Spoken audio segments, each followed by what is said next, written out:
How's it going? How's everyone doing today? I hope you're doing great. Man, we got a lot of people here. You guys are awesome. Thanks for coming by. Thank you for coming by. You missed the little boxes in IRC. What do you mean the little boxes?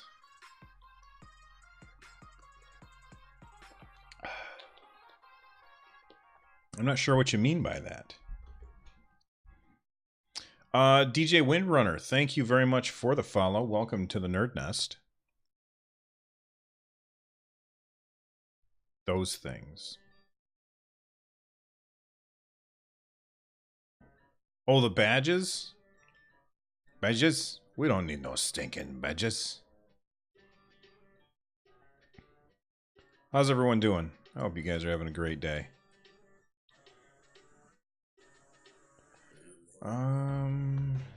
Discard projects, yes.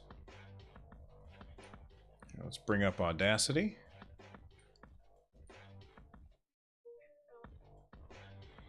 So like the little stars and the swords next to people's names and stuff. Hey, Shub. Oh, Vaxter, I'm glad that you're getting your snow, man. The snow that you want. Why anybody would want it, I don't understand. But I'm glad that you're getting it. Anyway, you know? Especially if you don't live here. Alright. I can get started. Oh, I almost shut off the stream by accident.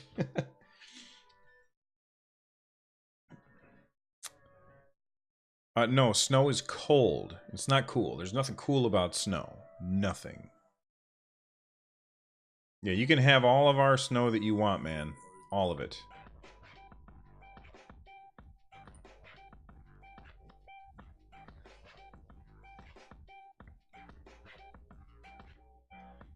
All right, let's shut off the music.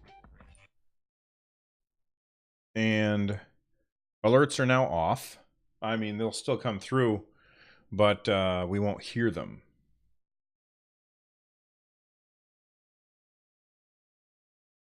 All right. And let's start recording. I'm going to record a... Oh, yep, show notes. And I haven't put the thing on the door yet because I'm waiting for my son to get home. I want to talk to him about something real quick.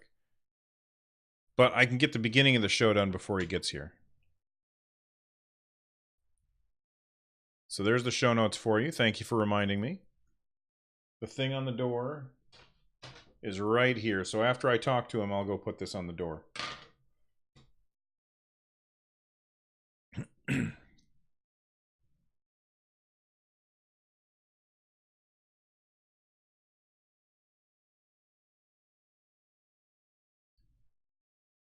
This episode of Switchcraft is brought to you by patrons like Bustler. Support Switchcraft and my other content for as little as $1 and get exclusive rewards at patreon.com/runjumpstomp. Don't forget the LED border. Oh, you joke, but...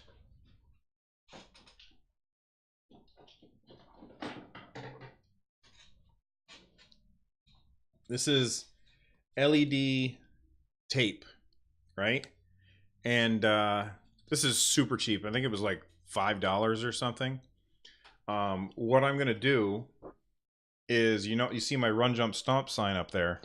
I'm gonna have like a little wooden thing with a slot cut in it that the sign sits in, and then another wider slot cut in it that I can put this LED tape down in, and then I can plug it in, and it'll shine up at the Run Jump Stomp sign. It'll be nice and bright and easy to see. That's right. I have LEDs.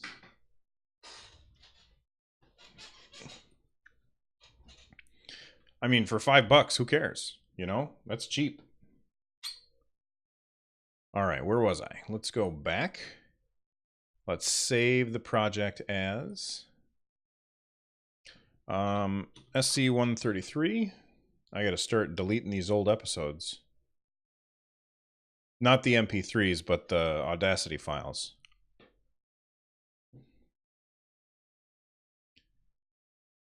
You never understood how you're supposed to connect the LED strip after you cut it?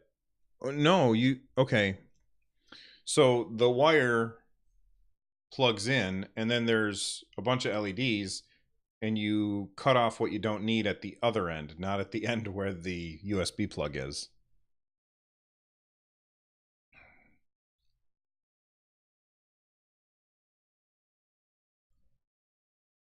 Episode 133 of Switchcraft is also brought to you by OP Seat. Head on over to opseat.com and get your fantastic gaming chair. I'm sitting in one right now. Very, very comfortable. Excellent lumbar support. And if you want to get $10 off your chair, use the coupon code RUNJUMPSIT. That's opseat.com, coupon code RUNJUMPSIT.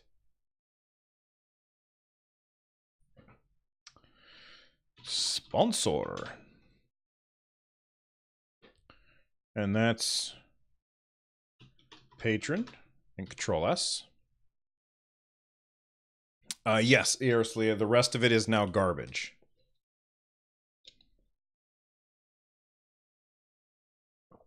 Oh, Brav, no, I did not know that. Saturday Morning RPG is coming to the Switch. Do you have a link? Please drop the link in chat. And /mod Brav.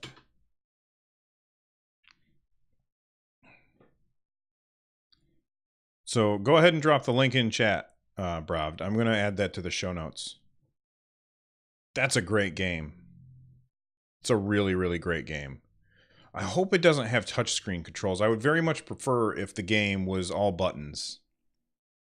And maybe some Joy-Con waving. Pudding, if you like games like Super Mario RPG, then you're going to like that game. Oh, it's from Limited Run Games? Does that mean it's getting a physical release? It's getting a physical release? Wow. Physical release will be available exclusively. That's awesome. I'm going to have to reach out to those developers, see if I can get me a copy.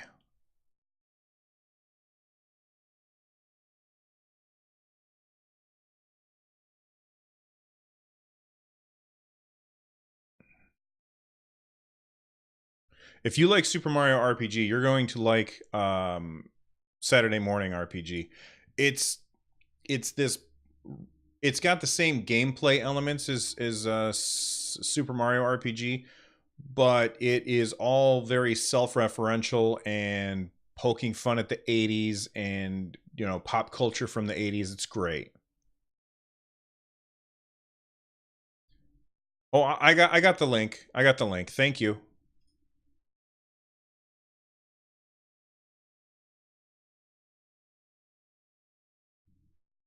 Who's Mark? Let me add that to the show notes in the lightning round. Saturday morning. You know what? I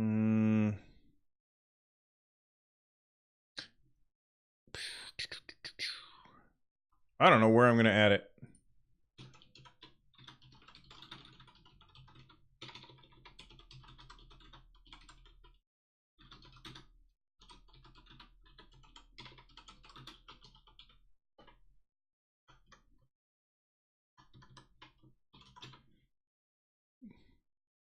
I got the link, man. You don't have to send it again.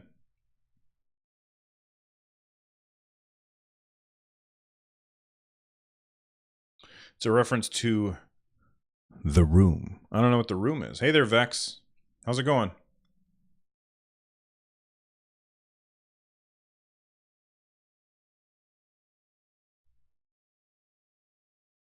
Oh, for them. Okay.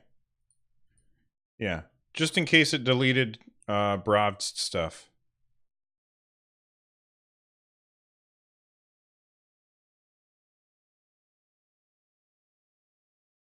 All right. Well, I'm going to put on the music. I'm going to go check and inform my son that what he's got to get going, and file save. and I will be right back. It's going very well, Vex. Thank you for asking. Be right back, guys. I'm just going to go get him started, and I'll see you when I get back.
All right.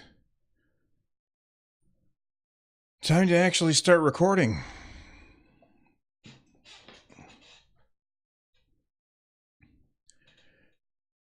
Well, we're from the internet there, Vex.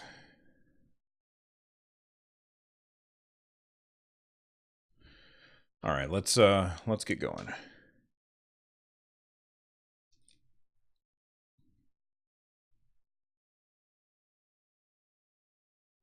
Switchcraft is recorded live 3 times a week on Tuesday, Thursday, and Saturday at 3 p.m. U.S. Eastern Time.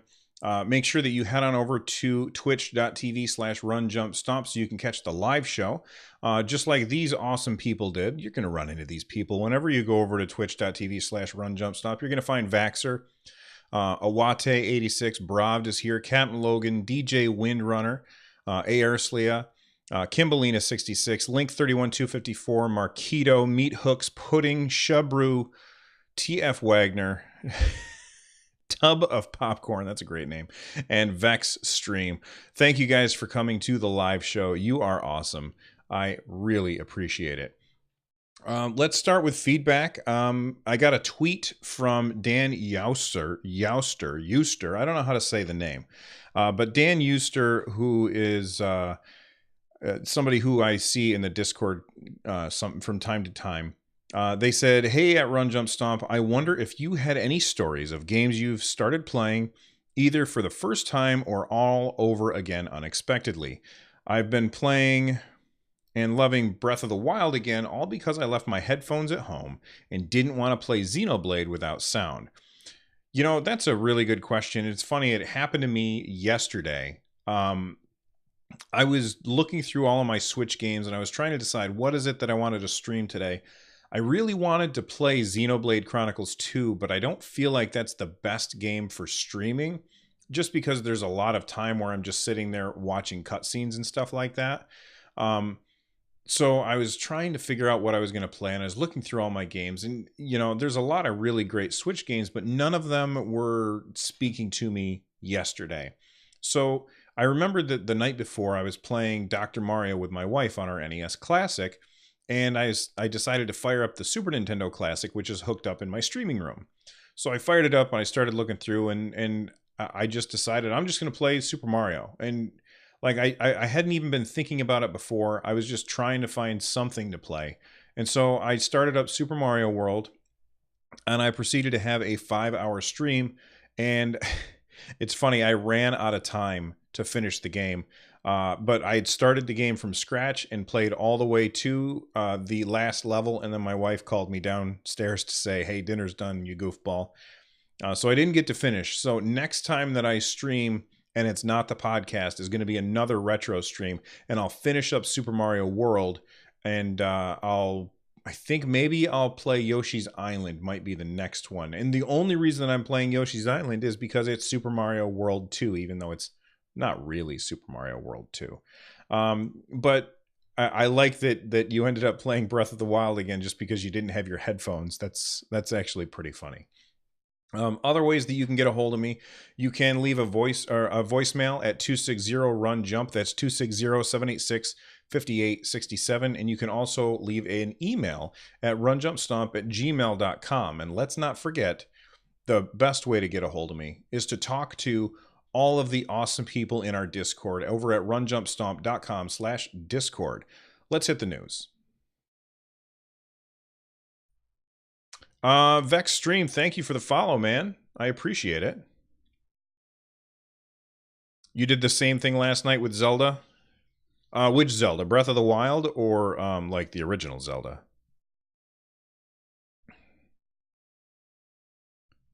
I did put the thing on the door, Vaxer. The thing is on the door. It's funny. I updated the software to my camera, and for some reason the light on the camera is no longer on. And so I keep looking up at it and I'm like, it's not working. And then I look over at my screen that has my camera on it and I was like, oh no, it's there. Everything's fine. But every time I look up at the camera, there's no light and it surprises me. Link to the Past, nice. I also played a bunch of F-Zero this morning. I just finished my workout and you know, my wife and I both get up at 5 and she goes into her office and works out and I go into my office and work out. And it's not a red dot. There's blue lights on the side. But anyway, I finished my workout and she was in the shower and, you know, I was waiting for her to finish so I could take my shower. And so I fired up F-Zero and I played like a couple matches of F-Zero. And I forgot what a good game that is. F-Zero is just rad. It's a really good game. I had a lot of fun playing it. And I'm going to play it some more. Arislia, that's a good point. I do have LED tape around here somewhere. Over there somewhere. You can't see my hand. Over there somewhere. All right.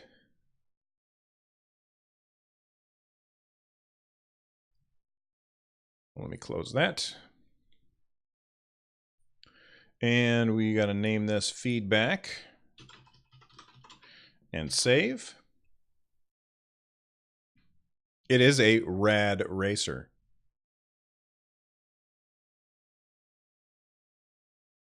At Super Meat Boy on Twitter, which is the official Super Meat Boy Twitter handle, they said that Super Meat Boy on Switch first day sales came shockingly close to its debut on the Xbox 360 back in 2010. That's nuts. And you know what? They're not wrong. That is pretty incredible. Now, there's a couple reasons why this is really great for the Switch, or at least very telling for how well the Switch is doing. And there's a reason why it's not. So let's look at that first reason. First off, when we look at how many Switches have sold so far, and there have been a lot of them. We're currently at the last time that Nintendo has released information. We're sitting at 10 million Switches have been sold worldwide. Now, I'm sure that it's actually more than that at this point, and I really don't have any doubt that Nintendo is going to hit their goal of selling 14 million Switches in their first fiscal year, outpacing the Wii U's entire lifetime sales, which is pretty amazing. We know that the Switch has become the fastest selling console ever in Japan, as well as I think Europe. I'm not sure, but I think I read that the other day. So that's really good. Now let's talk about Super Meat Boy. Super Meat Boy came out in 2010. So that's 7 years ago. All right. And when it came out, the Xbox 360 had been on shelves for 5 years when it came out. So the Xbox 360 had been on store shelves for 5 years. And I don't know if you remember this or not, but in that generation of gaming, we're talking the Wii, the Xbox 360, and the PS3, the Xbox 360 reigned supreme. It was the top shelf. It was the big dog. It was the one that was winning. All right. So 5 years into the life of the 360, with a huge install base, compared to the first year of the Switch with a much smaller install base. I mean, the Switch has sold a lot of consoles, but it is a smaller install base and no than the 360 after 5 years. It would have to be. There's no way that it couldn't be. And the fact that Super Meat Boy sold that well is pretty impressive. That means that people who have the Switch are looking for games and they're not just buying Nintendo games. That's something a lot of people run into on the Switch is that they buy, or not a Switch, but for Nintendo consoles, is that they buy Nintendo consoles and then anecdotally, a lot of people say that they only ever buy Nintendo games on those consoles. Well, this is not the first developer that has said that the opening day sales on the Switch for their game has been really, really great compared to other platforms. It looks like people are very excited to play games portably, and it's giving people an excuse to buy games that they may have already bought before because now they can take it with them wherever they go and play it on a fantastic screen. So that's why this is good news. Now, why isn't this amazing news? Well, you got to remember that Super Meat Boy is far more popular now. It's a known property. It's way more popular now than it was when it came out on the 360. When the game came out on the 360, most people probably were like, Super Meat Boy, what the heck is that? Whereas I certainly wouldn't say that Super Meat Boy is a household name, but it's far more common these days. And if you ask most gamers if they've seen or played Super Meat Boy, the answer is probably yes. Broad says Super Meat Boy was so hard. It was a very difficult, and if you haven't played it, basically it is a two-dimensional platformer. You are a man made out of meat, and as we all are, and you have to run to save your girlfriend, who is basically the personification of bandages from the guy who kidnapped her. And it's just an excuse to jump over giant buzzsaws and try and survive. But it was very, very difficult. And one of the reasons why it was so widely regarded as a great game is because of the incredibly precise controls. Super Meat Boy had really, really precise controls, and the game required pixel perfect jumps. So it really motivated players to keep playing and get much better. Captain Logan says, thinking we need a dedicated indie section in the eShop. Yeah, that makes sense. The eShop does need an indie section, but then again, at the same time, how do you decide what goes in the indie section and what doesn't? Because a lot of developers may or may not be considered indie. So that's a good question. All right, guys, I'll be right back. I have to answer the phone.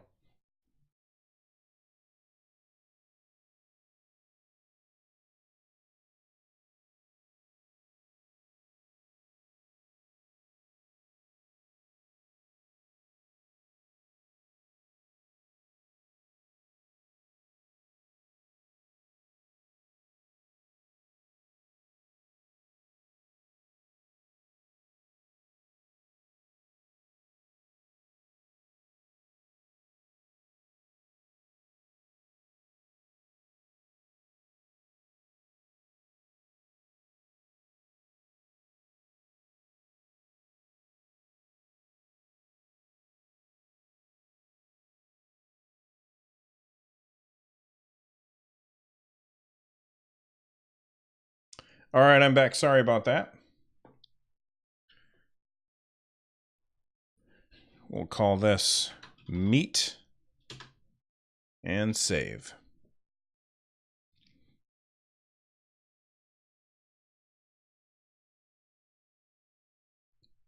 The difficulty of the game motivated you not to buy it, Wagner? It's so silent. Yeah, I'm sorry, guys. Maybe indie is designated by a market cap for the company or digital download only. Well, I don't think it's a bad idea to have a section of the eShop that is just that are games that are exclusive to digital downloads. That's not a bad idea, but that doesn't necessarily mean indie. And I also sometimes think it's almost bad for indie developers to be designated as an indie developer, because that means some players may ignore them. And if you I guess some developers might say, well, yeah, give me my own section so that I don't have to compete with the likes of Skyrim. But at the same time, those they might also say, but I want to be right next to Skyrim, so that people are looking at us at the same terms. Look at that. There's Skyrim, and then there's my game is next to Skyrim. I mean, that's awesome.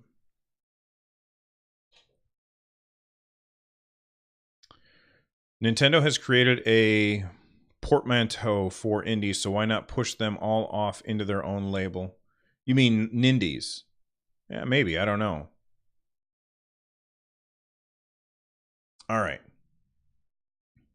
I don't have the answer. I'm going to take this and move it down to the lightning round, because there's not much to say. All right, here we go. President of Nintendo, Tatsumi Kimishima, has said that the Switch is a console with a long lifespan. This is from Business Insider. He was talking to, oh gosh, who was it that he was talking to? It doesn't say, it just says in the interview that he mentioned, oh no, it was with Japanese newspaper Minichi.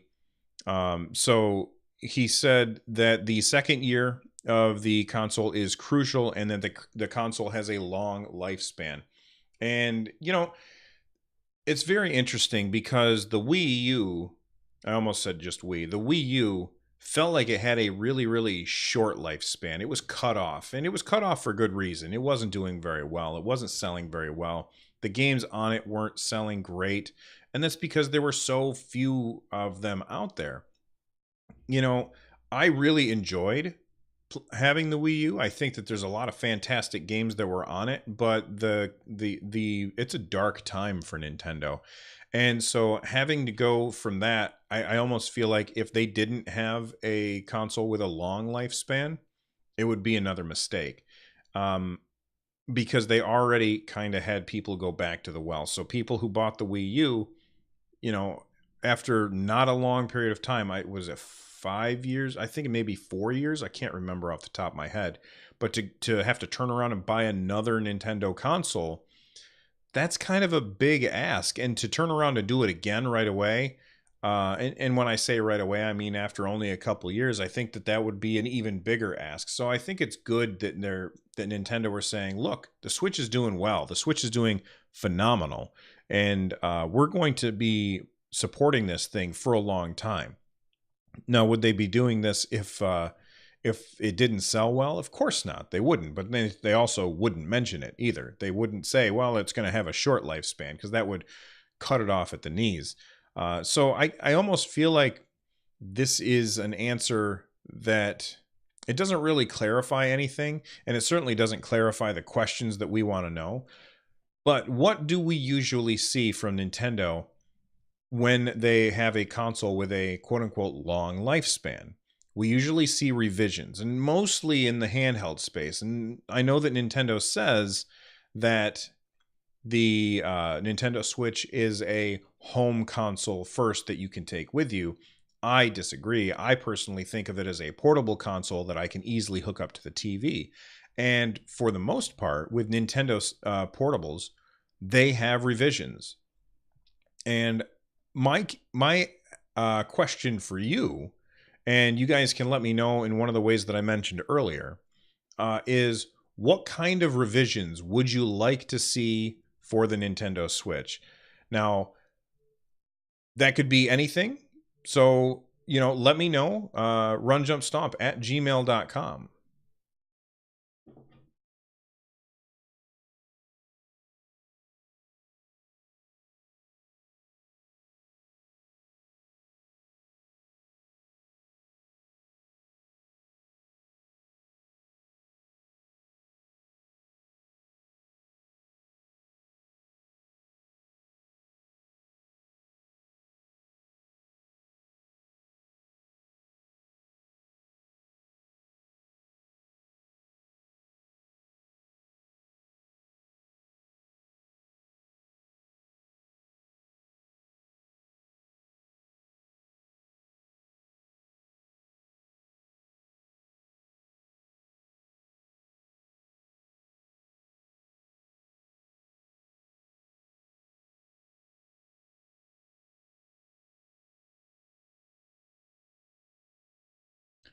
Sorry about that. My wife just keeps calling me. Let me rewind.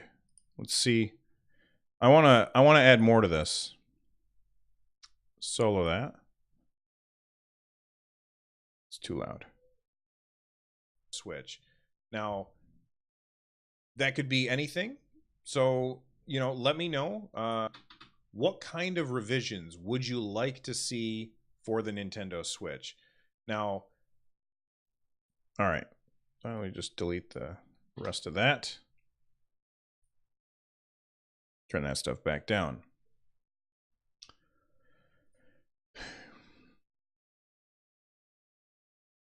Go to the end of that. Control S. Shift record. A lot of people are going to say, well, they want a more powerful console. And there's a couple of reasons why that would be a bad idea. First off, a more powerful console would cause the battery to drain faster. And one of the things that a lot of people complained about when the Switch first came out is that it has a short battery life.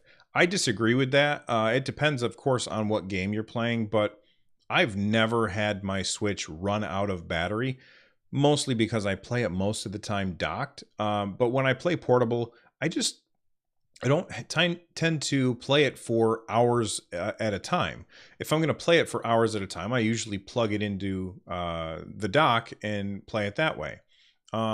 So adding more power would devastate the battery. What do they got to do in order to add more power? Well, then they'd have to make a bigger battery.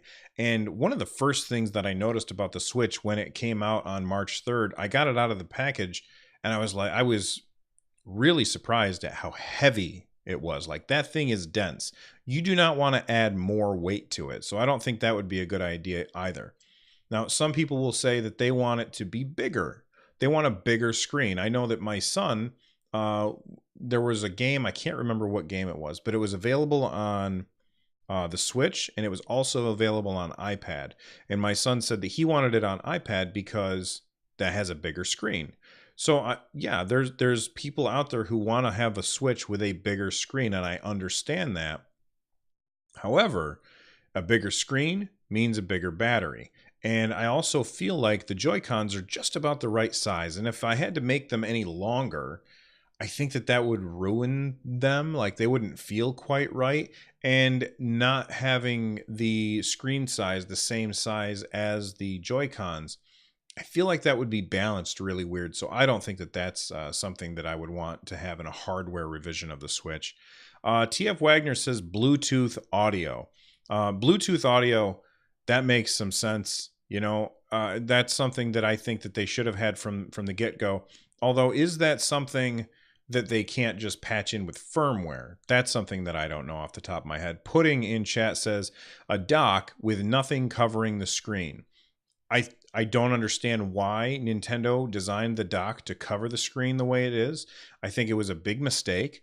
And okay, it was a big mistake. I've profited from it because my wife sells dock socks, a thing to decorate the front of your dock, on her Etsy shop.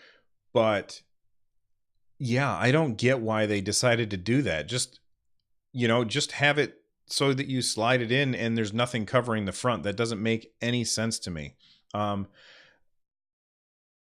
Captain Logan says next revision should drop the IR sensor in the Joy-Con. I get what you're saying, Captain Logan, but I believe it was Kimishima who specifically said that we should expect to get more use out of the HD rumble features and the IR sensor in the Joy-Con. So I don't think that that's something that they would get rid of. Plus, if there's a game that they do make that takes advantage of that, like let's say 1-2 Switch, that would mean that it wouldn't be compatible with future versions, and that would really upset people if they bought Switch Pro or Switch XL or whatever it is that Nintendo would call it, and then they would say, "Whoa, I can't play this game on this Switch," and that just creates confusion for the buyer. I don't think that Nintendo would ever take away features, only add new features. Captain Logan says next generation of system chip.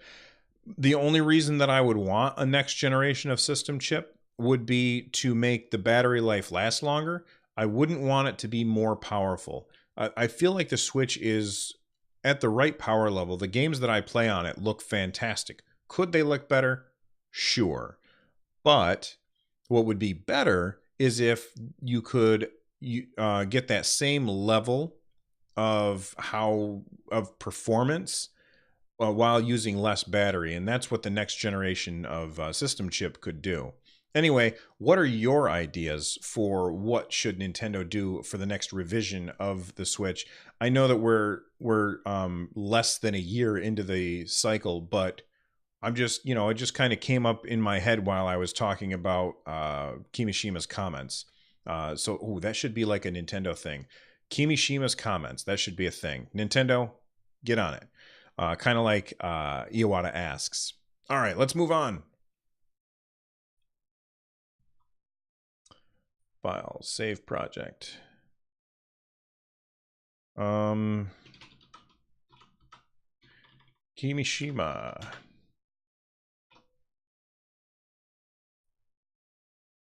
Let me see how long we are so far. So we got tracks, align tracks end to end. We're already at 18 minutes.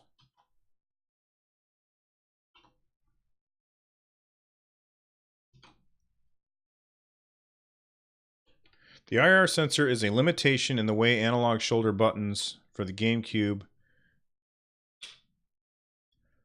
I'm not saying you're wrong, Captain Logan. I'm just saying Nintendo's not going to get rid of anything.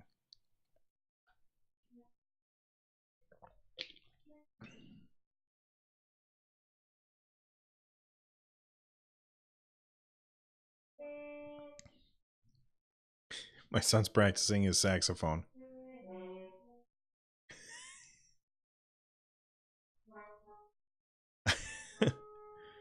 I'll be right back. I got to tell him to go in to his mother's office for that.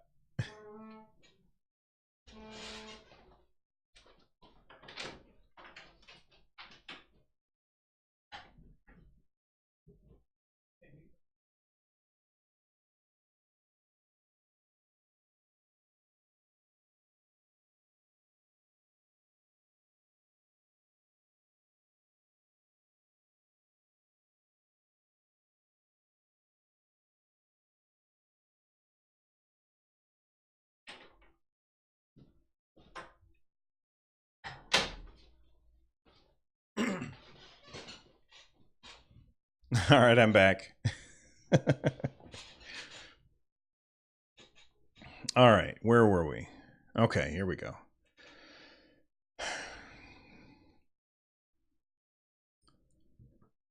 Speaking of how well the Switch has been doing, something has happened that has not happened in 10 years. Let's go back to the Wii. There was a game called Wii Party, and it was the last game of any game to sell 2 million copies in Japan. So, of any console game, the last game to sell 2 million copies was Wii Party, which is a great name for a game, by the way. Splatoon 2 has now done that. Splatoon 2 is the first game in 10 years to sell 2 million copies, in Japan. That's pretty amazing. The game sold 4.8 million units in the US. In Japan, it's very, very easy to get numbers out. In the US, we don't get as transparent numbers as they do in Japan. But Splatoon 2 sold over 2 million copies, and that's fantastic. Man, what a great game Splatoon 2 is. I've been playing it a lot lately, and I had forgotten how great it is. I don't feel like I gave it much of a shot because it came out, and then something came out like right afterwards, and I just moved on. But I've been playing it a lot lately and enjoying it. So Splatoon 2, 2 million copies in Japan, that's awesome. Great job.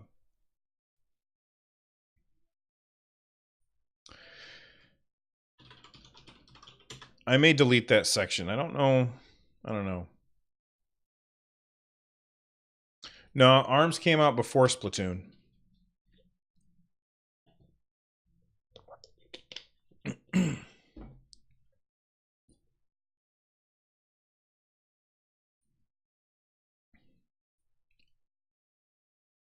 So what have I been up to since the last time we recorded? Well, I finished my review for Chromagun for the Nintendo Switch. The game comes out on the 22nd, as will my my full review on YouTube.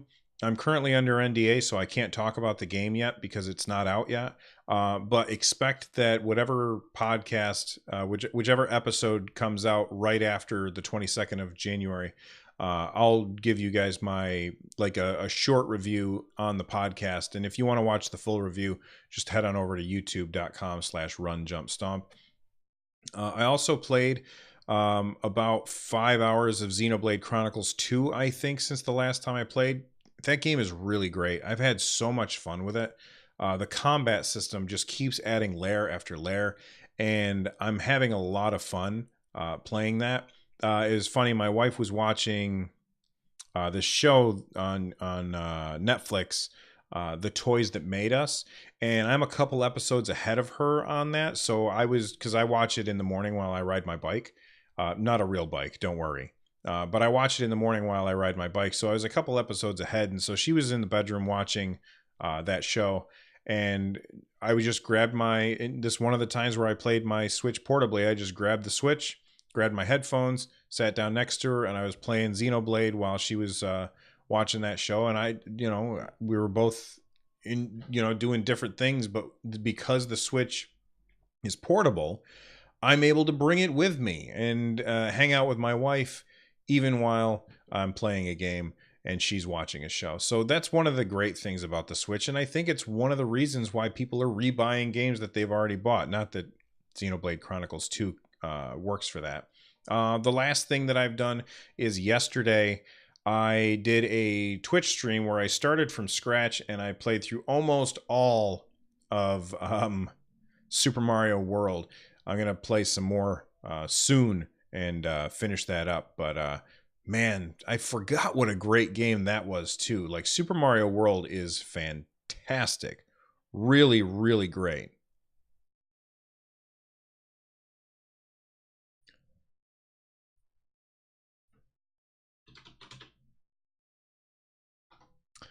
If you cut out the Splatoon 2 stuff, I'd like to request more chat about Detective Pikachu. I don't know, man. I don't know what to say about Detective Pikachu except for it exists. Like, it's weird. I talked about the trailer last time. It's weird. I haven't played the game, so there's really not much I can say, Captain Logan. Now, if you want to call in and tell me what you think about Detective Pikachu, that'd be fine. Is that something you want to do, man?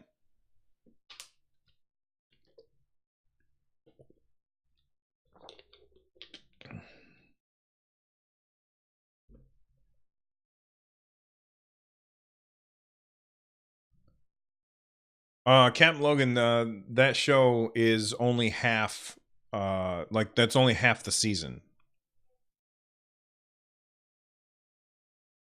That's right. Called out to call in. Come on, Captain Logan. You know you want to. He's probably looking for his headphones or something.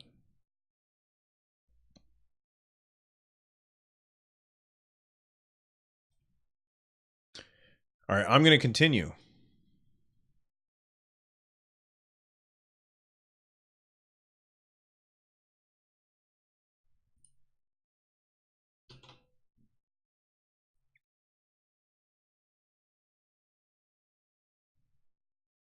In the lightning round, I usually don't talk too much about the story. I've got 3 stories for the lightning round today.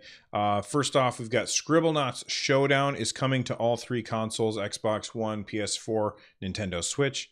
And, I don't like the Scribblenauts games, but I think it's because of where you play them. Like, it's a game where typing in text is important. And I don't want to type in text on the Switch. I mean, yes, on the Switch would be easier than typing in on the PS4 or Xbox One, but I don't want to type in text on a screen.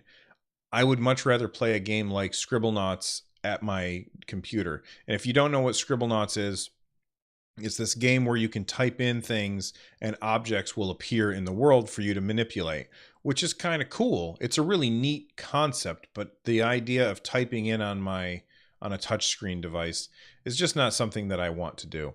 Saturday Morning RPG. Thank you to Bravd for posting this right before the show started. Saturday Morning RPG is coming to the Switch with both physical and digital in spring 2018. If you've never played this, it's a game very much like Super Mario RPG in like the way the gameplay is. However, it's really more about poking fun at pop culture of the 80s. Finally, the last story for the lightning round is that Netflix says that they are working on a deal with Nintendo, but there's nothing to report yet. That's fine. Hey, Captain Logan, can you hear me, man? Oh, I can't hear you. Hold on.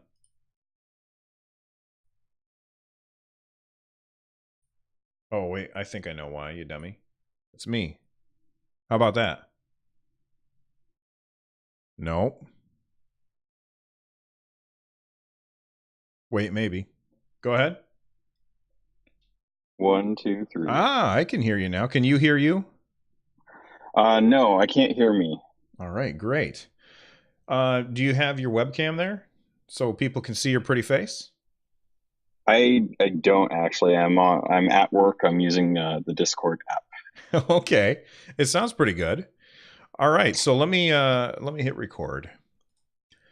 All right, so we got Captain Logan, who has been on the show before, and he's a nice guy, and he's calling in, and he wants to talk about what? What is it that you want to talk about, sir?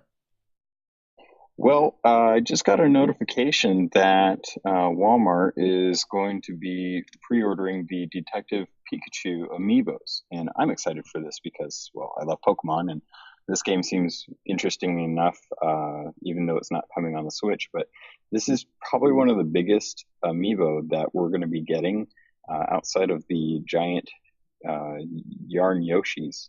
And I was just curious to talk to you about the price, the size versus the cost of the game for the 3DS, and just kind of what the state of Amiibo is going to be like in 2018.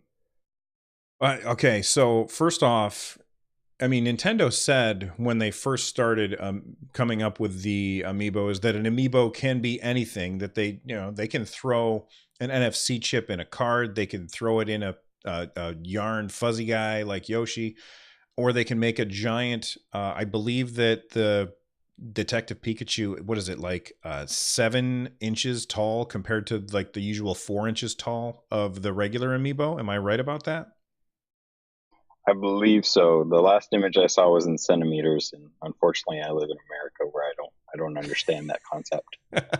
Well, as a science teacher, I will tell you this that centimeters are better, but that's okay. Uh, so, yeah, I think it was about 7 inches tall, which is really huge. And my only, I guess I don't want to say gripe, but I guess the question that jumps to mind is why did they choose this amiibo to make the big one? It's not like they added any extra detail to it. Usually, when you make an amiibo bigger, it's because you want to add extra detail and make it really cool looking. Whereas this is just bigger, but no extra detail. So I found it kind of strange. So I was thinking about that as well, and I think the reason behind it has more to do with giving kids a bigger size toy to hold on to while they're playing the game, because it feels like Detective Pikachu is going to be a companion to you helping solve these mysteries, and they wanted to have kids with a larger toy. Whether it's worth $30 is where I kind of bring the question in. When you're buying a $40 game and a $30 amiibo, you've got a $70 price tag. Is that worth it compared to the 12 to 15 we're typically seeing with amiibo? Yeah, I guess the one thing that it makes me think of is, usually they're $12 to $13 and they're more than doubling the price. And I don't know what you're paying for there. Whenever I don't have a problem with Amiibo. A lot of people are like, "Well, they're not worth it," and I'm like, "Well, but I think that they look cool, and I like having them on a shelf, and being able to use them in game is just a bonus for me." And that's really where I stand on Amiibo. I don't go out and get amiibo because they have certain functionality in the game. That's not why I pick them up. I pick up the ones that I have because of I like the figure and I think it looks cool. So them making a bigger one is cool, but I think the price quickly outpaced what it's worth. I think maybe $20 would have been a better price tag for something like this, especially because they didn't add any detail and there's like no articulation in the statue either.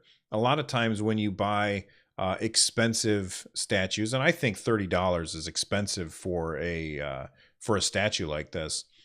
You know they usually have like articulation so you can pose them, or they have a lot of detail in them, and I think that what they've done here is a mistake. Especially, you said it was $30 for the amiibo, right? Yeah, yeah. 30 for the amiibo and then 40 for the game. And you bring up a really good point, which I think I would like to see in future amiibo, which is articulation.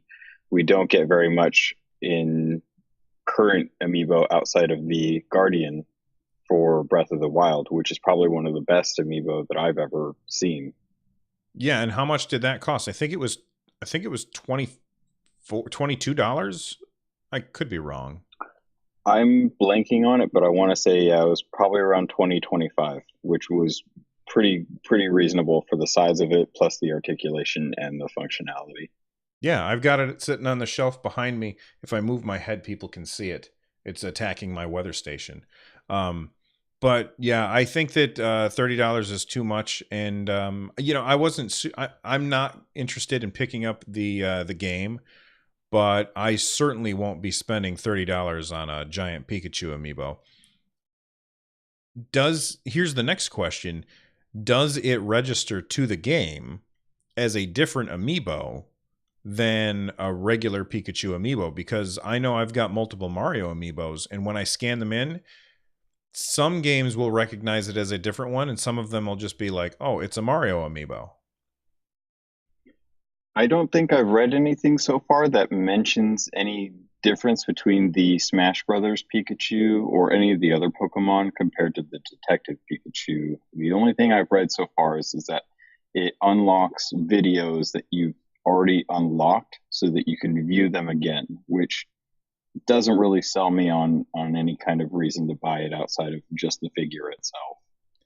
Yeah, I think for the most part, Nintendo has been always about saying the amiibo. Well, okay, there's going to be people who yell at me about Metroid here, but for the most part, I feel like Nintendo has been saying these are collectibles that also unlock stuff, not DLC that's also a collectible. And it's a weird way to look at it. It's just like Nintendo saying that the Switch is a console that you can take with you, and I say it's a portable that you can plug into the TV. You say tomato, I say tomato. Yeah, I agree. I usually buy the amiibo for the figure purposes of it because I have them nicely displayed in cases. And the Metroid amiibo is case in point. It was an extra hard mode that they locked behind buying the two pack, which a lot of people had a lot of initial problems with. I haven't heard anyone say that they've actually used the amiibo to unlock it yet. A lot of people had trouble just getting through the current game, let alone the hard mode that's in it or the extra hard mode unlocked by the amiibo. Yeah.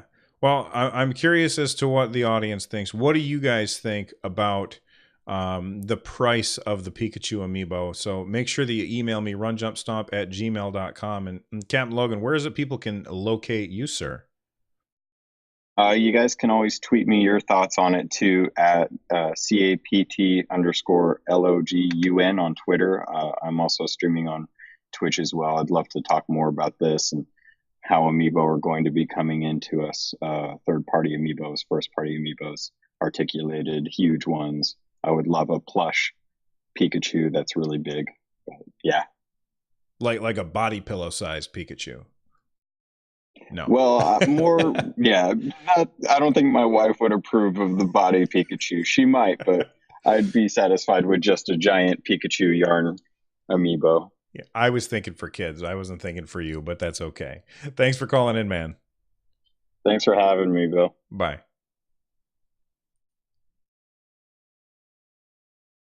And that's how it's done, everybody. All you got to do is be here for the live stream, be a regular, and then call in and tell me what you think. And it's always fun to have conversations from you guys or thoughts from you guys. Because he said, I'd like you to talk about Detective Pikachu. And I said, I don't know what to say about that, man. I don't have any opinion on it. But I guess maybe I do. Aerslia in chat says, my friend got Bowser Build-A-Bear and was considering putting an amiibo base in the foot. Oh my God, Aerslia, you have absolutely just come up with a new revenue stream for Nintendo. Have Build-A-Bear, whatever they are, like I guess the skins, which sounds gross, but have the skins have an NFC chip already in them, which then you can buy at Build-A-Bear. Look at that. Right there. Nintendo, that one's free, courtesy of Aerslia. All right? All right. We'll call that Logan. And save. And run into the men's room at work. Yeah, people in the... like, there's somebody in the stall next to him who's like, why is he talking about Pikachu?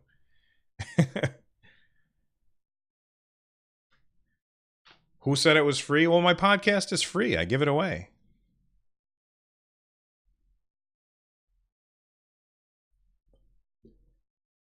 Well, everybody, that is all the time that we have for today. If there's a story that I missed or a topic that you would like to discuss... I don't know why I said that wrong. Well, everybody... Oh my God, what is wrong with me? I can't talk suddenly. Well, everybody, that is all the time that we have for today. If there's a topic that I missed or something that you want discussed, please let me know at one of the ways that I mentioned at the beginning of the show. If you're looking for ways to support the show, head on over to runjumpstomp.com/support. You'll find a link to my Patreon, my wife's Etsy shop, as well as my Amazon affiliate link. Special thanks to Tom Winter and Noteblock for the use of your music on the show. You guys are awesome. Make sure that you head on over to their YouTube channels and subscribe to them. And speaking of YouTube, make sure you head on over to my YouTube channel, youtube.com/runjumpstomp. Hit a subscribe over there and you'll get notifications when I go live. Don't forget to click on that little bell so you get the notifications. Anyway, I'm out of here and I will see you guys on Thursday. Bye-bye.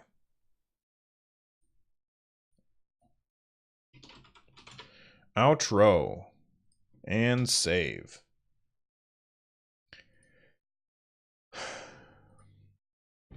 There we go.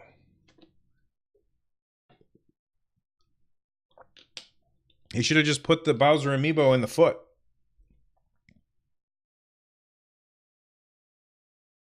You know what I mean? Just take the whole amiibo and put it in there.